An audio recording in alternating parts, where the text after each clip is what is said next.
Sandra Thompson stood at the altar in her dream wedding dress, tears of joy streaming down her face as she gazed into the eyes of Elijah Reed, the man she thought would be her forever. Behind him stood Ezra Miller, his best man and childhood friend, wearing a smile that masked a devastating secret, one that would lead to bloodshed just 3 months later. The warm June sunlight filtered through the stained glass windows of St. Mary's Cathedral, casting a kaleidoscope of colors across the marble floor, unaware that this sacred space would soon become the first chapter of a tragedy. Sandra would later tell her prison psychiatrist, her voice breaking, "The way Elijah looked at me that day, I thought it was pure love. Now I wonder if he was looking through me, past me, to Ezra the entire time." The grand wedding at St. Mary's Cathedral in Boston had everything a bride could dream of: cascading white roses, crystal chandeliers, and 300 guests who watched the couple exchange their vows.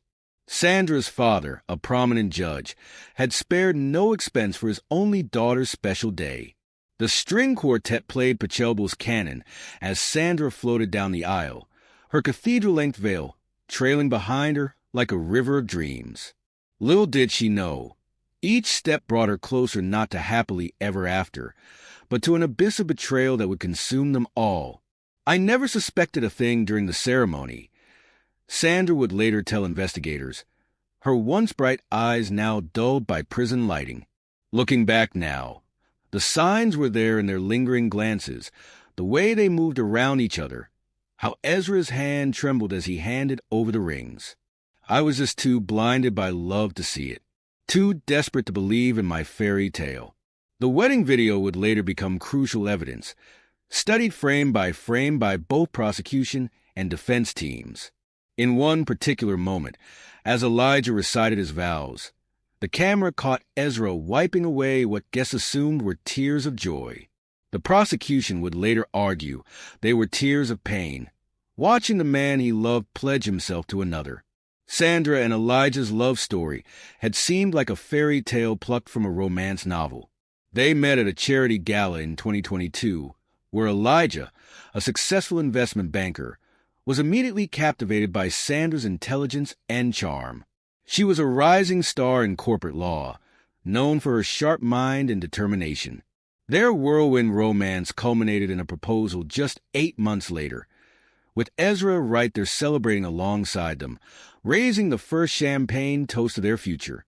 Elijah and Sandra were the perfect couple, recalled Jessica Martinez, Sandra's maid of honor. They finished each other's sentences and shared the same ambitious drive. But Ezra was always there, always hovering at the edges of their relationship. We all thought he was just being a supportive friend. God, we were all so blind. What Sandra didn't know was that Ezra had been more than just Elijah's best friend since their college days at Yale. Their relationship had evolved into something deeper, more intimate, during late nights at their shared apartment in their senior year.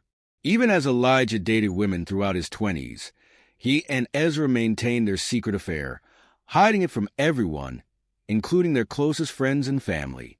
They had perfected the art of public friendship and private passion, a dance they had performed for nearly a decade. The truth began to unravel on a rainy Tuesday evening in October. Sandra had left work early, battling a migraine that pounded behind her eyes. The autumn rain fell in sheets as she drove home, the windshield wipers creating a rhythmic soundtrack to her ordinary day.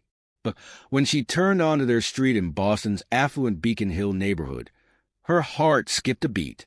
Elijah's black Range Rover sat in their driveway, the same Range Rover that should have been parked at Logan Airport while he attended a conference in Chicago.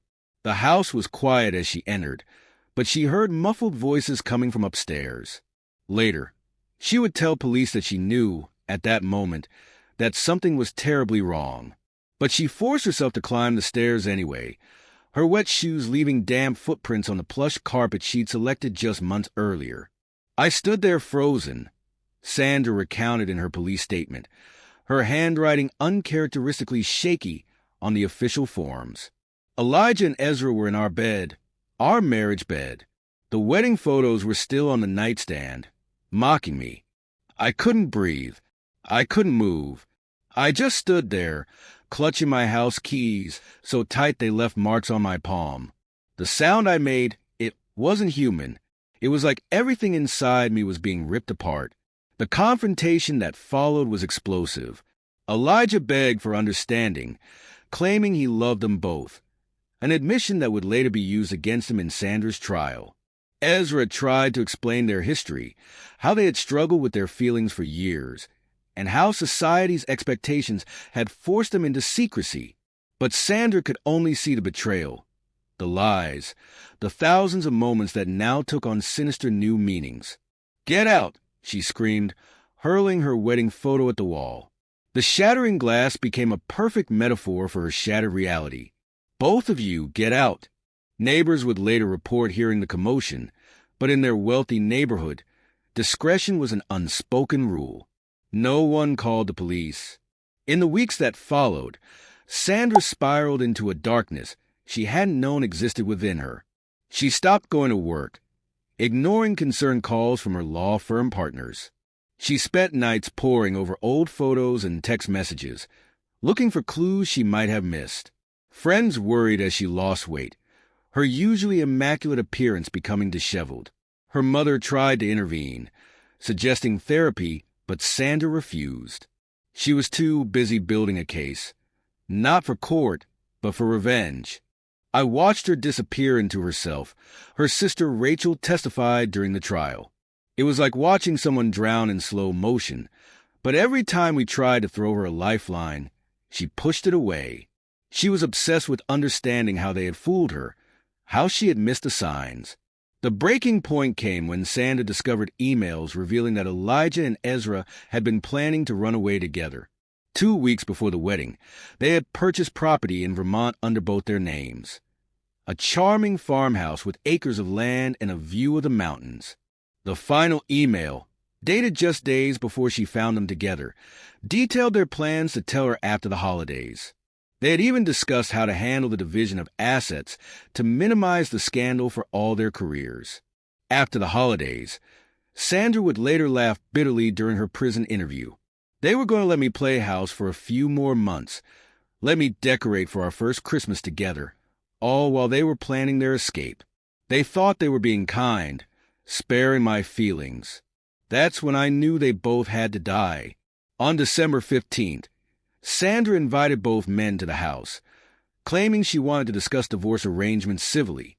She prepared coffee in the expensive machine that had been a wedding gift from Ezra, an irony not lost on her. She laced Elijah and Ezra's cups with sedatives she'd been prescribed for anxiety, carefully measuring the dose to ensure they would be conscious but unable to fight back. The day was meticulously planned. Sandra had arranged for the neighbors on both sides to be away. One at a charity luncheon she'd helped organize, the other at a spa day she'd gifted them as an early Christmas present. She had chosen the time carefully, knowing the street would be quiet during the workday. As they began to lose consciousness, she retrieved the weapon she'd purchased weeks earlier from a dealer in New Hampshire. The weapon, a .38 special, had been selected for its manageable recoil. She'd even taken secret shooting lessons to ensure she wouldn't miss. The neighbors reported hearing 3 shots, spaced exactly 30 seconds apart. When police arrived, they found Elijah and Ezra slumped over the kitchen table, each with a single bullet to the chest. Sandra sat between them, the weapon in her hand, calmly sipping her untainted coffee. The crime scene photos would later shock the jury, not for their gore, but for their eerie serenity. The kitchen was immaculate, except for the blood pooling on the imported Italian marble tiles. "They took everything from me," she told the responding officers with unsettling composure. "My love, my trust, my future. I couldn't let them take their happiness too. At least now they'll be together forever, just like they wanted." The investigation revealed the elaborate nature of Sandra's plan.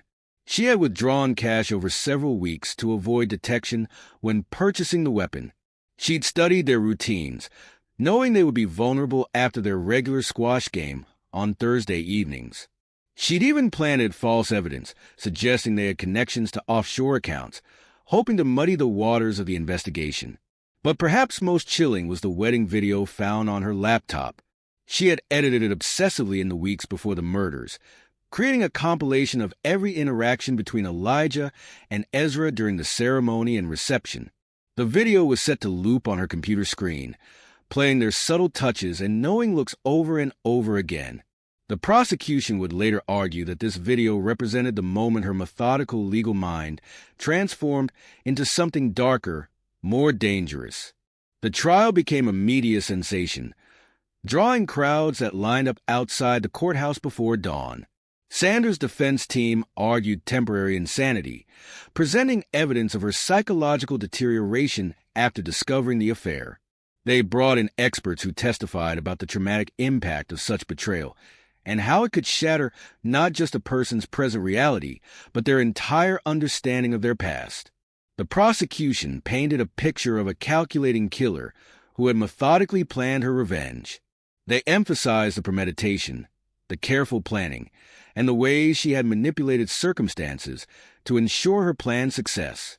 This was not a crime of passion, the prosecutor argued in his closing statement. This was an execution plan with the same precision Ms. Thompson once used to win cases. The jury deliberated for just 4 hours before returning their verdict. The speed of their decision sent shockwaves through the legal community. Many had expected a lengthy deliberation, given the complexity of the case and Sandra's standing in society. Sandra Thompson was sentenced to life imprisonment without the possibility of parole. As she was led from the courtroom, she turned to Elijah and Ezra's families and said words that would send chills through everyone present. "I gave them the forever they wanted. They'll always be together now." Her face, observers noted, showed no remorse, only a terrible satisfaction. The case sparked intense debates about betrayal, revenge, and the thin line between justice and vengeance. It also led to a documentary series exploring the hidden relationships and societal pressures that had contributed to the tragedy. Support groups were formed for people who had discovered similar betrayals, though few could relate to the extremes to which Sandra had gone. Today, the house where the murders took place remains empty, a silent testament to the destruction that lies and betrayal can wreak. The wedding photos that once graced social media have been deleted, but screenshots continue to circulate online, showing 3 smiling faces, none of them aware of the bloody end their story would reach. In her first prison interview, conducted 5 years after the murders, Sandra offered a haunting reflection. "Everyone focuses on the murders, but the real crime happened long before I pulled the trigger. They murdered our future first. I just made sure they couldn't build theirs on the ruins of mine. People call me a monster, but monsters aren't made in a moment. They're created slowly, betrayal by betrayal, lie by lie." The case of Sandra Thompson serves as a dark reminder that sometimes the greatest dangers lie not in the strangers we fear, but in the hearts of those we trust most. It raises uncomfortable questions about love, betrayal, and the capacity for violence that may lurk within even the most seemingly ordinary people. The wedding video that captured those telling moments between Elijah and Ezra remains in evidence storage, a digital record of the subtle signs that preceded tragedy. Sandra's meticulous editing of that footage in her final days of freedom stands as a testament to the fine line between love and obsession, between justice and revenge. The story continues to resonate years later, particularly among engaged couples who now joke nervously about pulling a Sandra when discussing wedding parties. But behind the dark humor lies a genuine fear that love, even at its most celebrated moments, can harbor secrets deadly enough to destroy everything in their wake. In the women's correctional facility where Sandra now resides, she tends to the prison garden, growing roses similar to those that decorated her wedding. The irony is not lost on her fellow inmates or the guards who watch her carefully tend to the thorny bushes. "Beauty and danger," she once told her cellmate, "they're always wrapped up together, just like love and hate, trust and betrayal. I learned that the hard way."